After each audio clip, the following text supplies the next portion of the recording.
pressure is building on Justin Trudeau's Liberal government to scrap or suspend a Canada-US agreement that requires most would-be refugees to apply for asylum in whichever of the two countries they arrive first. Certainly, ending the safe third country agreement would play well with Canadians horrified by the recent actions of Donald Trump. But would it make much practical difference? That question is more difficult to answer. A group of asylum seekers arrive at the temporary housing facilities at the border crossing on May 9th in St. Bernard de la Colle, Quebec. Ryan Remiors, The Canadian Press. The Safe Third Country Agreement dates from 2004. It was part of an effort by the Liberal government of the day to deal with so-called asylum shoppers, those refugee claimants who search for the easiest country in which to obtain sanctuary. Under the agreement, most would-be claimants who arrive in the U.S. first must apply for refugee status in that country. Conversely, most arriving in Canada first must make their claim here.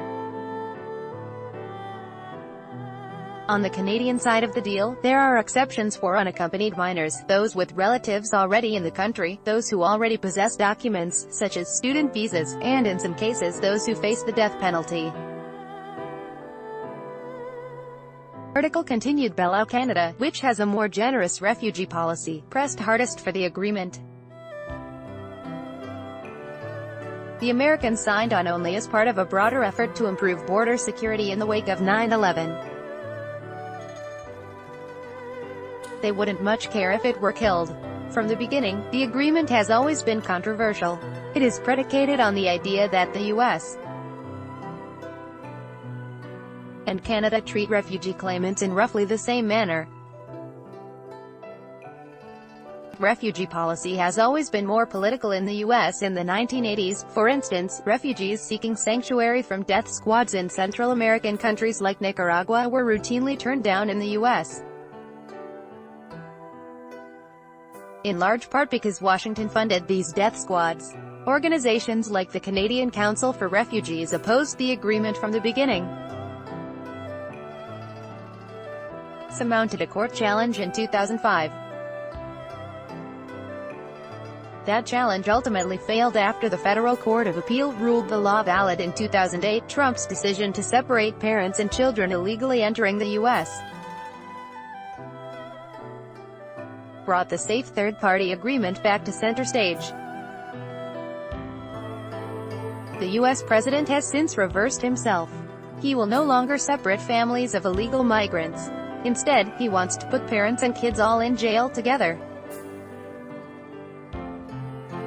But his actions have given new life to those, including the Council of Canadians and the Federal New Democrats, who would draw a sharp line between Canadian and American refugee policies. Article continued. Below, the NDP would suspend the agreement.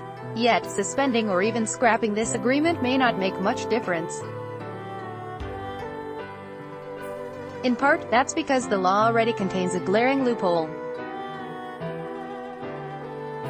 Would-be refugees already in the U.S. cannot make asylum claims at official border crossings. But they can walk across the border illegally and make claims from the Canadian side. Thousands have done so, particularly along the Quebec portion of the border.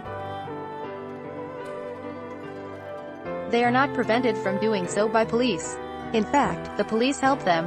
If the thousands of South and Central Americans entering the U.S. illegally were able to make their way to the Canadian border, they could presumably do the same, regardless of the status of the Safe Third Country Agreement.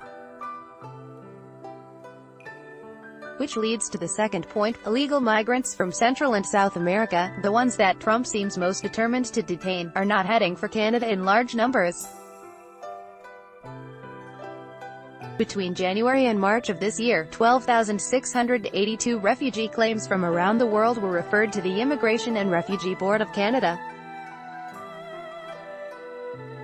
The biggest single source of refugee claimants by far was Nigeria, at 3,397. As Canadian press has reported, the majority of illegal immigrants entering Canada so far this year are Nigerians who entered the U.S.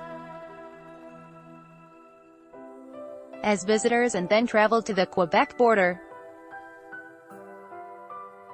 By contrast, only 434 Mexicans made claims. Fewer still made claims from South and Central American countries. In short, it appears that most who cross illegally into the U.S. along its southern border want to take their chances in America, regardless of Trump. It might make Canadians feel more virtuous if Trudeau scrapped or suspended the Safe Third Country Agreement. But it's not clear it would change much. Thomas Walkom is a Toronto-based columnist covering politics. Follow him on Twitter, @TomWalkom.